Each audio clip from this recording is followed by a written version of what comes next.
Hi guys, welcome to another Facehammer show. It's me, Russ the Face Veal, and in this show I'm going to do that controversial clickbait thing of a tier list. So firstly, I've got to say thanks to everyone who's watched the FAQ show and commented. I'll keep replying to people questions in there.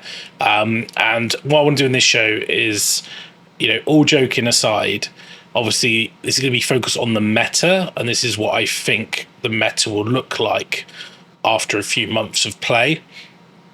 And it's my opinion, and I'm just going to sort of talk about winners and losers from the FAQ, what's got better, what's got worse, where we think the power divide is. Now, this isn't about this is the best list, don't play this army, this is terrible, this is great, this is broken. It's not. They're not those sort of hot takes.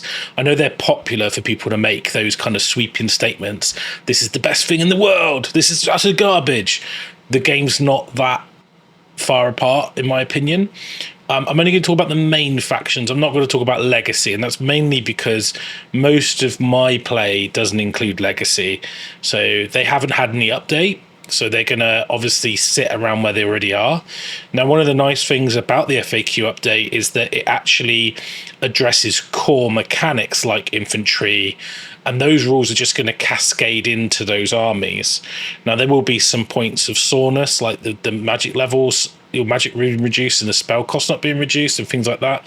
But also they'll get the benefit of like bound items not being reduced. So I think, Legacy is a whole nother thing. I'm not sure if down the road Legacy armies will stay in the main game in events, etc. I don't know. I mean, they are used at a lot of independent events. We're going to use them at Facehammer, so if you want to take your Legacy army, you're more than welcome. I'm just talking about the future, of tournament gaming. Particularly now we've got more factions. They're all out. All the journals are out in the FAQ, and as the Legacy get unsupported, it's going to lean on the community to come up with restrictions or rules or things that will fix those issues, which is not a massive issue. It's just that there'll be inconsistency between events and things like that, which is what I was used to back in the day when I was doing tournaments. But anyway, as a side note, so this show I'm going to talk about my opinion of where I think armies will fall, and I'll justify that opinion, but you can disagree with me, and that's completely fine. And in fact, I like the discussion, so if you do disagree with me, put it in the comments. I don't always get everything right, and I think I overlook some things because I have a bias. There's certain factions I like more than others, and I'll have a different play style to some people. So I want to score things with my heart rather than my head. I'm going to try and stay objective, and this is a bit of fun. This show, don't take it too seriously. I'm not trying to convince you to go out and buy high elves, although I think they have come out of this quite well off. I would say that let's just go through the list and talk about where things are, and I'll talk about where I thought they were and where they are now, and that's kind of where I'm going to start. So let's get into the show. Hi guys, so I'm going to do my tier list now. Before I get into the detail, I'm going to talk about what it means. Okay, so if you don't know a tier list, and most of you play games, you know what a tier list is. S tier's your best, D's the worst. Okay, now I like to try and clarify what that really means. Now, again, I said it in the intro, I'll say it again, I will beat this dead horse, and I'll mention it multiple times. I'm sure someone put it in the comments. It doesn't mean that if I put an army in C tier, cannot be competitive if played well and could not potentially podium. I will probably put nothing in D tier. I don't think anything's that bad. I think Beastmen probably were, and not anymore from the journal. Okay? So S tier will be able to podium frequently. Okay. A tier will podium occasionally.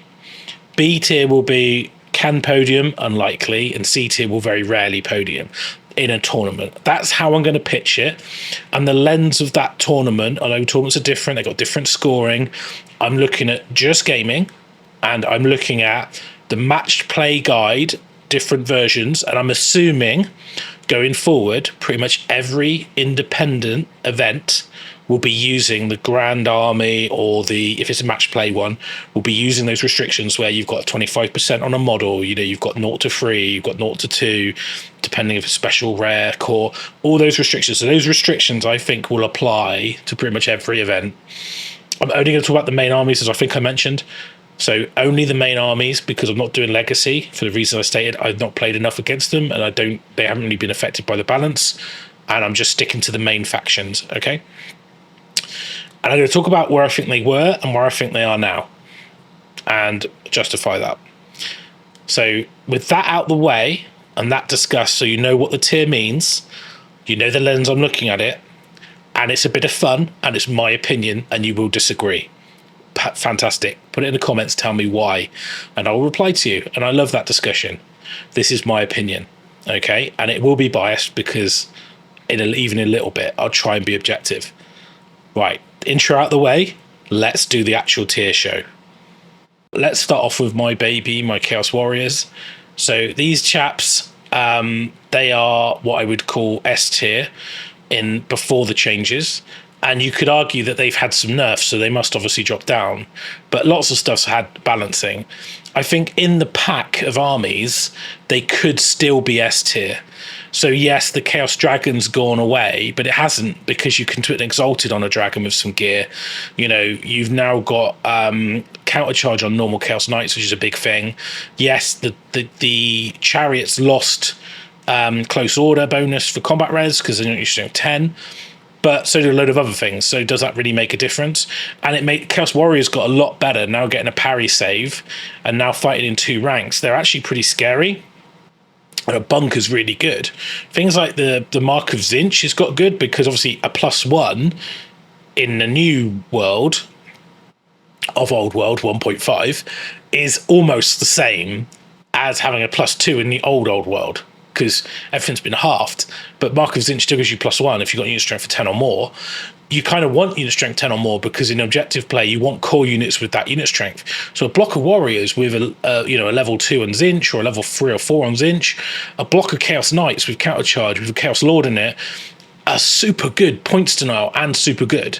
So actually I don't think Chaos have lost the power. I mean, I know Puppet got nerfed, Diabolic Splendor, you got Impetuous on the Dragon. They've still got a Warp Fire Dragon, though. They've still got access to, I know Dragon Ogres went up in points, but you can still take the Shartak with the Black and Plate. You know, so they haven't lost loads, and they have gained, especially in the infantry stakes, and the Chaos Knights having countercharge, the basic Chaos Knights. That's huge. That's a huge thing. So actually, I don't really see Chaos Warriors of Chaos as being weak.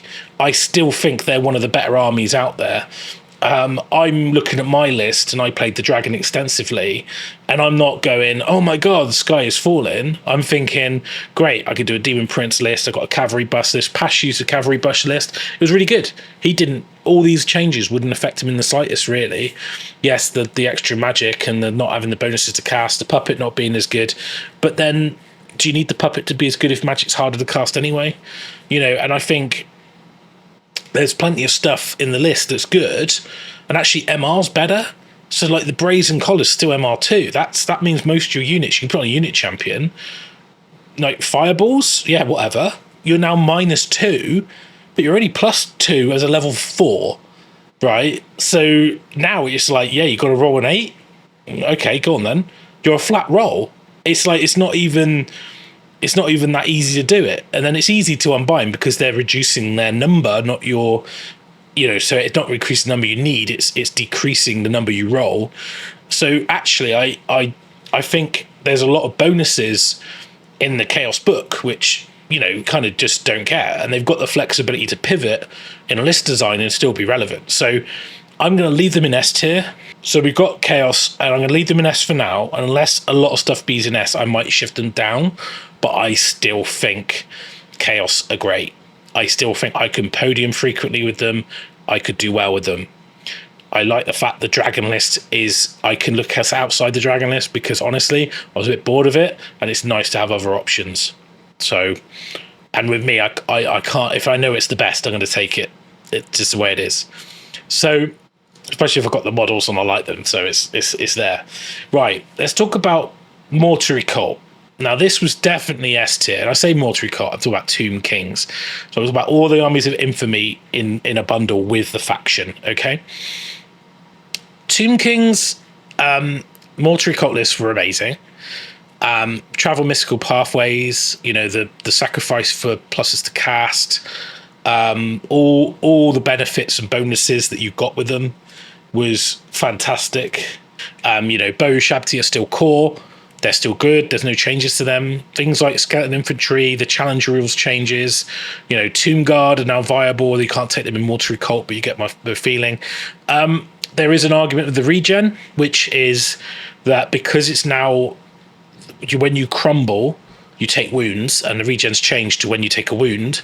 There's some discussion about regen being for combat res wounds, which is a buff to Tomb Kings. That might go away. That might get clarified. I think if you read it raw with the new rules, that's what happens. I don't think that's intentional. So I imagine that will get retconned fairly quickly. I don't know. I'm just guessing. I mean, they might leave it because they've had other things happen and they like it. I don't know. So Tomb Kings definitely were S tier. You know, the fact that you had the poison block as well, that the archer block was cheap as chips, all fired poison, the whole thing on large targets. Now, what you've got to remember, one of the things that made Mortuary Cult good in the Tomb King list, and the reason people played Mortuary Cult, is it allowed you to put a Necrosphinx into special, so you could basically take extra rare stuff like double casket or triple Necrosphinx, whatever. You had Ushabti Bowman in core, and Ushabti Bowman are great against large targets. Obviously, you had the magic, you could force the spells through, and you could get through those debuffs, that Plague of Russ, that travel mystical pathways. You had all this toolbox, and you had to have it because people were throwing dragons around everywhere, and if you couldn't one-shot a dragon, like a Chaos Dragon in particular, then you were going to struggle. So obviously the predominance of dragons will probably fall off a bit. I still think dragons is very strong, and I still think we'll see them. But now they can't just fly willy-nilly into infantry blocks. I think we're going to see a different dragon list, and they need to be supported. And I think that plays into the hands of more traditional rounded armies, where you don't need to skew your armies so much with the poison block, with the archers, with the magic, especially with Tomb Kings where you can't flee. You know, so you can't just because how I beat dragons, I just flee from them. Don't give them any points. They charge my Chaos Knights. They flee, they rally, they move, they flee, they rally, they move. Chase shadows, don't get anything. Eventually you're going to lose a unit, but their 600 point model is chasing the shadows. That's the way I beat dragons consistently. And the one target I always went for was their level 4, because it was normally in a chariot, not as avoidable as my one was, maneuverable I should say, or is easy to get. So I just went for kill the level 4, don't lose the dragon. If I get an opportunity to take points, don't give them points. And I basically I beat Chaos every time I played them doing that. So again, I had the tools. So Tomb Kings, they got some buffs. So Tomb Guard, I think, are great now. You can switch between halberds, hand weapon, and shield. You know, heavy armor, shield, and the parry, that's a free up save. That's the best save you can get from infantry. They're toughness 4. You can make them weapon skill 5 with My Will Be Done with the Sacred Eye banner. So I think there's some list design there. I think that now that Necrosphinxes come into their own a little bit more because they're not a character, so they can charge infantry and do a lot of damage, so they can't be challenged out, is what I'm saying, whereas a character on a dragon can be. Their magic's still strong. They've still got good rules. I just think that list went away, which I'm happy with. I'm fine with that. I'm going to put them down into A tier, and the reason I'm for that is because I think Tomb Kings in this game struggle because they lose so much of the power of the, like I said already, the flee, the bait and switch. Not being able to do that, and fear doesn't really make up for it. Because fear is so bad in this edition, it really does hardly anything. I forget the rule most of the time to even roll for it, because you've got to outnumber them 2 to 1. It's like, how often does that happen? I mean, now you might see big blocks of skellies, like 50 skellies, and they're viable. I think they're really strong. You know, they've got the horde bonus. They've got, you know, because they are horde, and you've got the massed ranks for the outnumber. And, you know, so I'm going to put them in A tier because I think they've lost, especially with the magic changes and the Mortuary Cult magic changes. I think they've lost the ability to deal as easily with those big things, and because of the restrictions they've got around the army, they're not as strong. And one of the things that's massive, particularly for Tomb Kings, is the no-fly banner. And you've got the no fly in the Beastmen, you've got no fly in Cathay, you've got no fly in Bretonnians. Yes, it's 1 round, 2 are automatic, 1's a test. It's still devastatingly good against Tomb Kings because you lose the ability to march your flyers. So it's a double whammy. So I really do think that Cathay are going to be a real foil for Tomb Kings. I think the cannons, you know, the sentinels, all that stuff, they're unbreakable units that don't care about losing combat, and they're just going to grind. And you know, they're just gonna you've got low weapon skill. They've got cannons to take out your big targets. It's just they're just going to be a nightmare for you to deal with. And I think the Jade Warriors will outgrind you, even Elite Tomb Guard if they've got the Celestial Dragon Guard. So I think Tomb Kings, they're still good, but I think in the Cathay meta, which I think is fair to say, they're going to be very popular because they kind of take the best bits of Bretonnian Exiles, Empire, and you can't really argue Dwarfs, but you know, those armies, and they kind of mash them together, and you're like, well, you've got all that stuff, so why would you play Empire or, you know, Bretonnians other than you like the factions? Because I'm not sure they really gain enough on top to trump what you get from Cathay. Yes, they're elite, so you get less. And it's like they're a little bit like a Warriors army that have got cannons, which, like, for me is like quite a big deal, you know, because like the Shigengan Lord, he hasn't got a 360. I made that error in the last show. And let's just talk about it, right? So Cathay are the hotness, right? So they're S tier, 100% S tier. There are something like the Jade Sentinel not having to roll the spell but can pick it. You know, they've not been FAQ'd at all because obviously they weren't out. So maybe there's an FAQ coming down the road before we get 6-12 months. There was an article about the FAQ and they mentioned not touching the game for a long time unless it's really egregious. So Cathay probably going to stay where they are at, right? I think they're great. I think Cathay are S tier. They're going to podium a lot. They're going to be very, very popular. And I think you'd have to think about that army as a faction, how you're going to deal with it. And that's why I think the Tomb Kings have gone down, because I think Cathay really, really give them a hard time. That's just my 2 cents. So I really do think Cathay are going to sit in S tier. I think they've got great options. There's not a second Arcane Journal with Armies of Infamy coming, so that's probably going to mean there's going to be better things. If you notice the lighting's changed, that's because it's now night time. It's at midnight. I had some friends over who played a game of WARHAMMER Old World, so just wanted to come back and finish this video off now. So what else have we got? Beastmen. So Beastmen previously I would have put quite low down. I think they're... With the Arcane Journal, I think they still suffer from what Beastmen suffer from. They don't have access to war machines. You know, they're low leadership, low disciplined. I think the frenzy changes might hurt them a little bit. They've still got some good options. I mean, I'm going to put them in B tier. I definitely think they can podium. I just think you have to play very well and have a bit of luck. So I still think they're pretty decent. I think they're definitely better now. The changes like Bestigor you might see, and I think just in general, like the scenario play and core units of 10, they've got access to lots of cheap units, so they might do all right. So I think I'm gonna put them in B tier. I don't really know. I mean, someone might. I don't play them. They're not an army I've played a lot with. Maybe we'll see Beastmen kind of elevate a little bit, but I'm still going to put them tentatively in the middle. Of what I'd call average. Then we've got Bretonnians. So Bretonnians is an interesting one because I would have put them previously up here as exiles, maybe around the same as Mortuary Cult.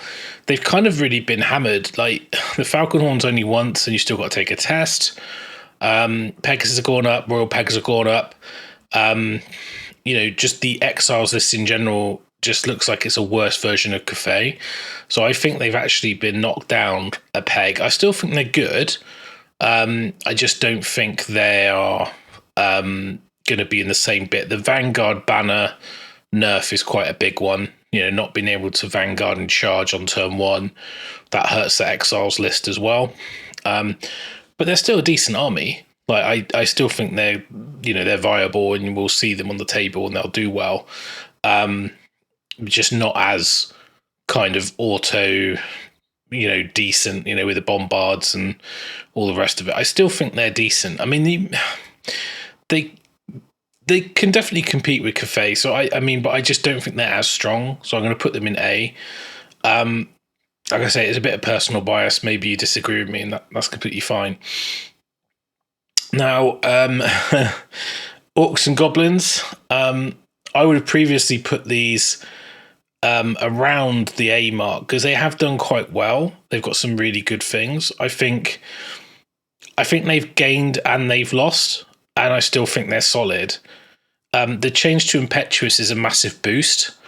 I think things like Ball Boys now are really strong. I actually thought they were strong before, but now I think they're even better. Now you don't need to worry about taking a Black Orc as so much. So I'm actually gonna stick them in A tier. I think they are just as good as these other lists, and I think the infantry changes. They've got access to a lot of decent things, even like fanatics. Not being able to march in column, throw them out, and stuff like that. It's little nerfs, but I don't think it's like going to make or break the army. The level 4s, I think they kind of skip through the any of the caps on the points and stuff as well, so they don't really care about that. And again, in scenario play, they've got access to a lot of fast moving goblin units, unit strength 10, spider riders. I think they're not core, but like wolf riders, things like that. So actually I think they're pretty decent. So, and I think they will still continue to podium. So I do think Orcs and Goblins sit in this A tier. Another one I think that sits there is the High Elf. I think infantry have got better, and they've got access to some of the best infantry in the game. They obviously the High Elf Lord on Dragon kind of skips through the points cap as well, and he's probably the best dragon in the game now because you can't take the Chaos Lord on Dragon. So I think High Elves will sit solidly in A tier. Wood Elves, I think, are kind of weaker than High Elves, but still strong. So they could be sat here. I'm probably going to stick them in B tier just because they don't quite have the same access to things that they do. But again, in scenario play, they're pretty good. I'm not that experienced playing. I've played against Wood Elves once, Beastmen like twice. I think High Elves like twice. So I think maybe that they could be decent. I think again, High Elves might even sit into this bracket. I do think they're better though. I don't think they're as good as these armies. I still think these are the best armies. I was going to put them in the solid. I'm going to put them in with Beastmen. I mean, they do have access to the Wood Elf Dragon, so they do have good stuff in the journal. So they could be up here as well. So I put them here. You're going to see a theme here. Most stuff is going to be in the same place. And then we've only got 2 left. So we've got Dwarfs and Empire. Now, I really love Dwarfs, but they have the same problems Dwarfs have, right? They're not fast. The caps hurt the gyro spam, which was never going to be a thing in most tournaments. You have infantry, which are great, but things like Iron Breakers, they don't go to a 2-up because I think the cap says 3+ on parry. So they kind of don't get the parry because they already have a 3-up save. So they kind of feel like a little bit redundant. Hammerers are better for sure because they get a 3-up armor save to go hand weapon, and if they go with the hammerers, then obviously you fight with more of them. You get 1 attack for supporting, but they're still decent. They're very expensive though. They do get Gromwell armor as well, which is nice. Problem is they're movement free, so if anyone wants to just not fight you, they're not going to fight you. Their magic resistance has got better. It's worth more because magic cast bonuses aren't as good. So you should, in theory, with Dwarfs, be able to unbind more things. Or less things go off against you. Vortexes can't be controlled now, which they were a massive problem for Dwarfs when you got Pillars of Fire. They just ping pong through your army. Vortexes don't automatically bounce for everything, so that's all good. They don't use flyers apart from gyrocopters, so the anti-fly stuff does hurt them a little bit, but they don't really care because they still get to shoot and stuff. the problem is that Empire cannons and Cathay cannons and XR cannons, if you got cannons, they got cannons, they're probably going to cannon yours off before you get to shoot with them, or even if you get a hit on their cannon, there's only a 1 in 3 chance you actually kill it because it's D3 wounds. So it's like if you get the hit and the wound roll and all the rest of it. I mean, like, I just played against 2 Empire cannons and it was just not, my cannons just didn't work. And I know that's a thing with cannons, but I'm playing Expeditionary Force, so at least I can move and shoot. But I mean, it's I don't know. Like, Dwarfs, they've got some good options, and I think one of the things that does help them is in packs that use scenarios where you get points per turn with core units of 10 or more that sit on things, because you get a Longbeards with a Dwarf King in it. You're not shifting it. It's going to sit there. It's going to score points. You know, you've got Rangers you can take as core. They're scouts. You know, so they actually have miners as well. Good option for table quarters. So I think if you play scenario play and points denial, and then they've actually got some good handgun options. I really like engineers and Thanes with handguns, because I think you can actually get points, you know, like the accuracy burst cannon and the the accuracy skewer gun. Those things are actually really decent. So I actually lean more to taking Thanes with magical handguns in blocks than I do taking war machines, because I think they fire just as well, and they're not as high strength, or they don't have things, but they're not as easy to kill. You have to go and get them out of the block, and that means you're fighting the block, and the block is like going to kill you, and you have to commit. So yeah, I think Dwarfs, I don't think they're A tier, because they just have so many weaknesses inherently, just because they don't have access to cavalry. They've got better because the infantry have got better, and you know, their magic resistance and stuff's got better, and vortexes, and they don't care about the 500 point cap. There was a little nerf to Rune of Adamant on the Anvil, but to be honest, I still don't think they're A tier, because they're just not that flexible. If they had cavalry or some flexibility, or like the Rune of Challenge and stuff like that, they could actually be A tier. But I still think they're B. Doesn't mean they're bad. They just, you have to work hard. You're going to get little wins. And again, in the scoring system, if it's the 6 point, you know, and then you might struggle to get those 6 point differential. But if you're playing win-loss draw, they're great. But if you're playing like 20-0 system or like sliding scale, not so good. So yeah, Dwarfs. I love them, but I'm going to put them in B. Now, Empire are one of those armies that could have sat in C, and then now I think they're actually pretty good. I'm not going to put them in A tier. They could be. I think they could be. There's some good options, like, you know, there's some good combos. The buff to great swords, the buff to, like, you know, the clarification around like the banners and you know, the infantry being just inherently better, like swordsmen and things like that, halberdiers. So they could be better. You know, the whole detachment rules, I think, and the Empire cannon's obviously great. You know, you've got engineers, which Cathay don't have access to, although the ogre kind of acts like a proxy engineer once per game. I would say that Empire of Man could be A tier. I just think the biggest problem they've got is their monstrous riding hero just isn't as good. Like, it's just not that good. I think this is probably more accurate. And if I was going to rank these in order, I would probably rank them like this. So I'm going to say this. And then these ones, there's nothing in it really for me. I'm probably going to I'll probably still put it like that. So Cathay and Chaos in this order: Tomb Kings, Orcs and Goblins, Brats, High Elves, Wood Elves. Are High Elves better than Bretonnians?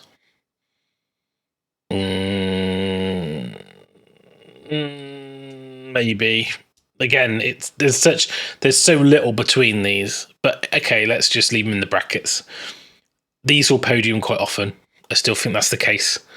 I think Cathay are very strong.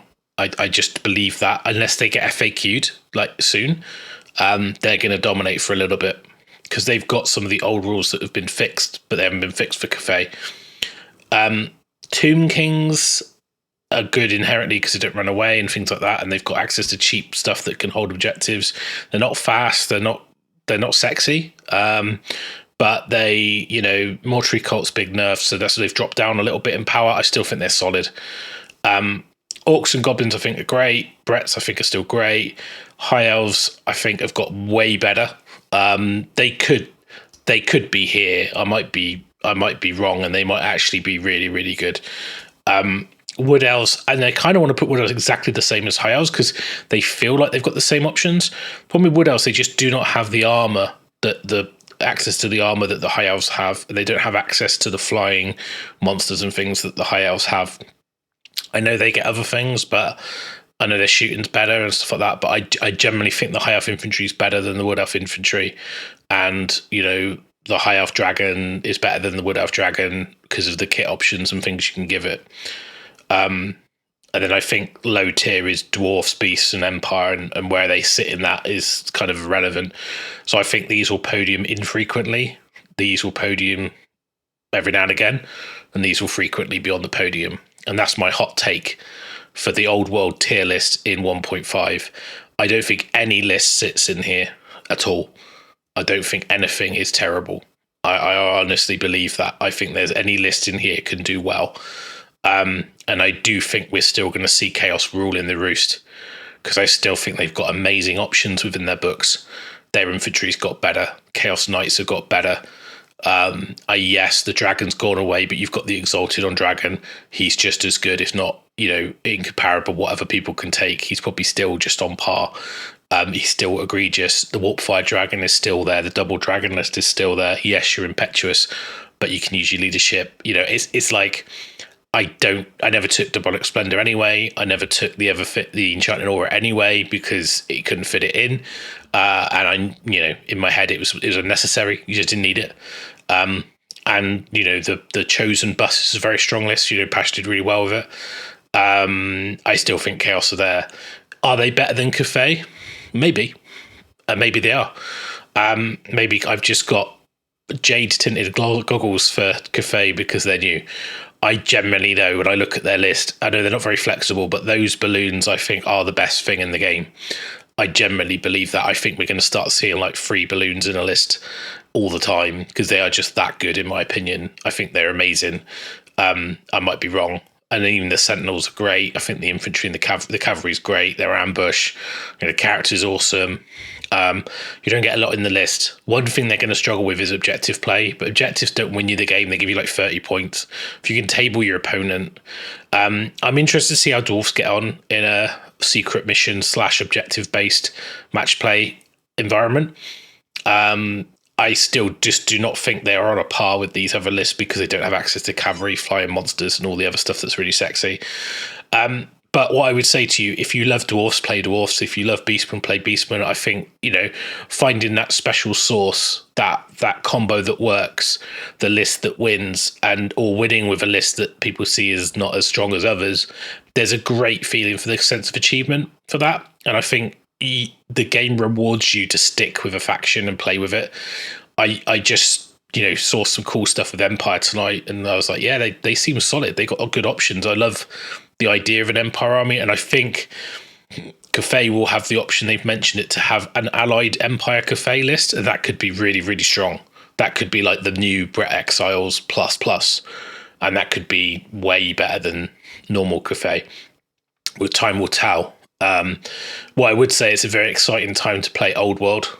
I think if you're thinking about getting into the game, if I would stick to the main factions that are supported by GW because they're supported. I know you might, if you've got an old army and you love, ogres, or you love, vampires. I mean, I love a lot of those factions that have been not binned off, but not here. So I love a lot of those factions that are not supported officially, but I'm happy with this. Is enough of an area for me to do armies I like, and I've got enough to play with. If I like undead, I've got Tomb Kings, that's fine. And then they're not vampires for me. They kind of feel the same. Chaos kind of feel like elite. You could do elite cavalry. That's kind of like a blood dragon list. Things like that. You've got enough flavor within here. If you like dark elves, high elves, I know you're going to hate me, but High Elves have kind of always been a mirror of that list. You know, if you want to do a more sort of like shooty shade avoidance, you've got Wood Elves, like they fit in that thing at all. You know, Skaven, you could kind of draw parallels with Beastmen. I mean, I know they're not quite the same, they haven't got the same flavour. You know, Ogres, you can do like Minotaur lists. You've got, you know, you could do Troll lists in Orcs and Goblins. You know, you could play Chaos Dwarfs. I mean, even if you use the rules for one of these factions, but use models from, you know, do a vampire Bretonnian army for whatever reason you want to do, it would look fine. So, but I would stick to these main factions just because they do get their support. And hopefully we'll see more arcane journals come in the future. But I think the game is in a solid state now for the competitive scene with the match play guide, the new FAQ and update. If we get a little polish on Cathay after they've had a few months of play, I think we're in an absolutely amazing place for some really, really good tournament play. So I'm really excited about the next 12 months of Old World. So yeah, hopefully you are too. Let me know in the comments how you feel about my list. If you agree, disagree, if you'd swap things down or around, if there's something in the FAQ that you think has completely destroyed a faction. I'll think you're wrong, but I'll listen to it, and I can engage in that as well. So I'll give you my opinion. But thank you for watching, and I'll catch you on the next one. Cheers, guys. Bye.